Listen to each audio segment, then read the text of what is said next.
తెల్లారితే కూతురు పెళ్లి, ఇల్లంతా బంధుమిత్రుల కోలాహలం. మరికొన్ని గంటలలో ఆ తండ్రి తన గారాల పట్టెని పెళ్లి పీఠాల మీద చూసి మురిసిపోవాలి. కుమార్తె మెడలో 3 ముళ్ళు పడుతుంటే ఆనంద బాష్పాలు రాలుస్తూ అల్లుడు కుమార్తెలపైన అక్షింతలు వేసి దీవించాల్సిన ఆ చేతులు ఇప్పుడు నిర్జీవంగా మారిపోయాయి.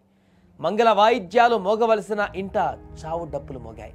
వికారాబాద్ జిల్లా యాలాల మండలం సంగెంకుర్తిలో జరిగిన విషాదం అందరినీ కంటతడి పెట్టిస్తుంది. 23వ తేదీ ఉదయం 10 గంటల సమయంలో కుమార్తె పెళ్లి ఉండగా ముందు రోజు బంగారానికి వెళ్లిన తండ్రి రోడ్డు ప్రమాదంలో తీవ్రంగా గాయపడి ప్రాణాలు కోల్పోయాడు. సంగెంకుర్తి గ్రామానికి చెందిన అనంతప్ప తన కూతురు అదే గ్రామానికి చెందిన యువకుడితో వివాహం నిశ్చయించి పెళ్లికి అన్ని ఏర్పాట్లు చేశారు. కానీ ఉదయం వైభవంగా జరగవలసిన వివాహానికి రాత్రి జరిగిన ఆ ఒక్క రోడ్డు ప్రమాదం శాపంగా మారింది. కన్న బిడ్డ పెళ్లి చూడకుండానే ఆ తండ్రి అనంత లోకాలకు వెళ్ళిపోవడం నిజంగా గుండె భరించలేని బాధ. ఆ కుటుంబం తల్లడిల్లిపోతోంది. కుమార్తె మెడలో 3 ముళ్ళు పడుతుంటే ఆనంద బాష్పాలు రాలుస్తూ అల్లుడు కుమార్తెలపైన అక్షింతలు వేసి నిండు నూరేళ్లు వర్ధిల్లాలని దీవించవలసిన ఆ చేతులు ఇప్పుడు చలనం లేకుండా పడి ఉన్నాయి.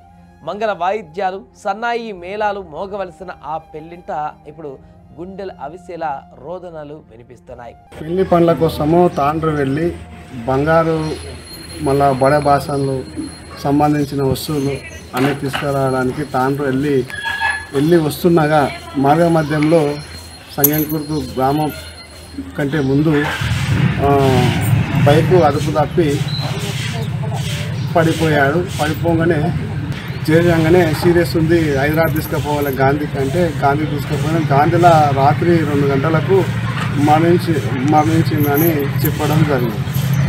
అదేవిధంగా ఆయన 23 తారీఖు వాళ్ళ బిడ్డ పెళ్ళి సంగెంకుర్తి గ్రామంలోనే పెళ్ళి మా గ్రామానికి సంబంధించినటువంటి వ్యక్తి నాయుడుపల్లి రాముడు అనే కొడుకుకు పిల్లని ఇచ్చి వివాహం చేద్దామని అనుకున్న సందర్భంలో ఈరోజు చాలా విషాదంగా చాలా బాధాకరమైనటువంటి విషయం. ఇటువంటిది ఎవరికి రారాదు.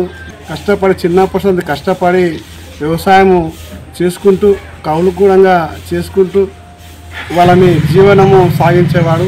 ఫస్ట్ ఎన్నో ఆశలతో కూతురు పెళ్లి చేద్దామనుకున్న ఆ తండ్రి కనీసం బిడ్డను వధువుగా చూడకుండానే కన్యాదానం ఫలం దక్కించుకోకుండానే అనంత లోకాలకు వెళ్ళిపోవడం నిజంగా దారుణం. ఆ కుటుంబానికి వచ్చిన ఈ తట్టుకోలేని బాధను చూసి గ్రామస్తులు బంధువులు గుండెలు తరుక్కుపోయేలా ఏడుస్తున్నారు. పెళ్లి పందిరి వేసిన ఆ ఇల్లు ఇప్పుడు కన్నీటి సంద్రమైంది.